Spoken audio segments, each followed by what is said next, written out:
Go the Distance from Hercules. That's like one of my favorite songs of all time. It's like it's everything. Does that song come to you like finished? It is from the movie and they ask you to put your own spin on it, or how did that actually go down?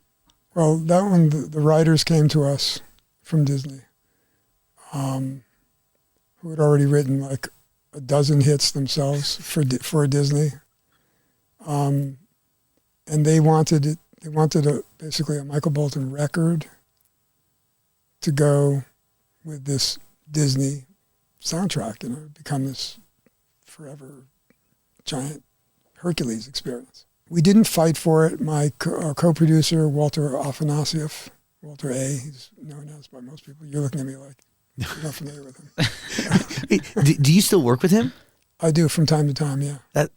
One of the things I was wondering was how many people from the original studio camp crew are still around today? Yeah, it's an interesting question because I see him and we talk about different projects. There are people who call him from Europe to come in and produce 3 songs on an album or something. They have the budget and they want first class, and they'll call Walter. And Walter will call me and see if I want to sing on it.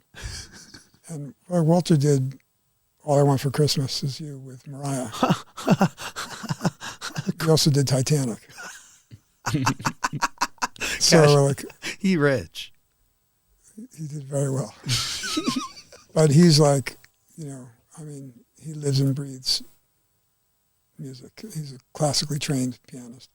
So he wanted to fight for a piece of the writer's action for Hercules. But I felt like it was finished. When we finished the vocal on it, all it needed to be done was mixed. So that's the song that, you can't have any ego concerning producing it or being the songwriter. Well, producing it you can, but a lot of people, like the mainstream, the masses don't know who produced what records. So when that song comes out and is a massive hit, and to your point, like you don't have a hand in writing it, but it is still your voice. Yeah. What do you think they?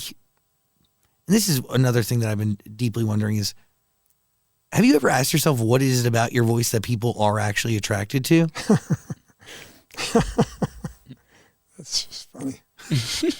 I don't think I've asked myself as much as I've pondered it when it became reality to me that people sometimes, people are just giant fans and you can do no wrong, basically. If you pick a song that's great for you, they're going to just love the song.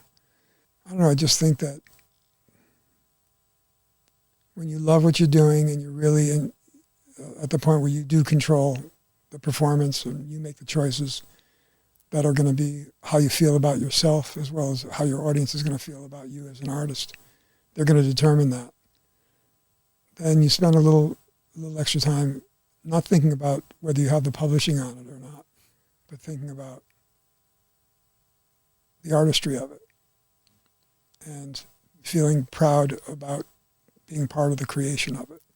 And by the way, I can make the case that Go the Distance, that song ends up touching so many lives through that movie.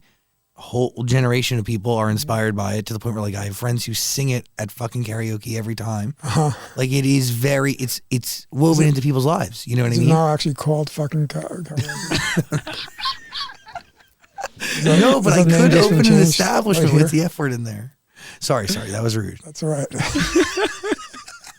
I heard it here, so. No, I know there are friends of mine who run businesses, like automotive businesses around the world, who go the distance at their business meetings to get everybody like focused. Seriously. I'm like, so cool. Really? You do that? Like, they're almost crying, telling me about how much it means to them and the people they're inspiring. And I'm like, okay, that'll work. It is really bigger than any one person, right? Like, it's bigger than those publishing rights. It's bigger than you, right? Like, when a song has that ability, it's an amazing afterlife that happens. Like, if we do our jobs, it'll have the good life that we want for our kids, basically. Something happens when it does succeed that opens up all these other realms of possibilities with a successful record. and music that moves people. Just never underestimate the good that can come from that. By the way, regardless of the amount of publishing rights or writing credit one has, correct? Yeah, I mean, we were talking about putting our egos down for a bit.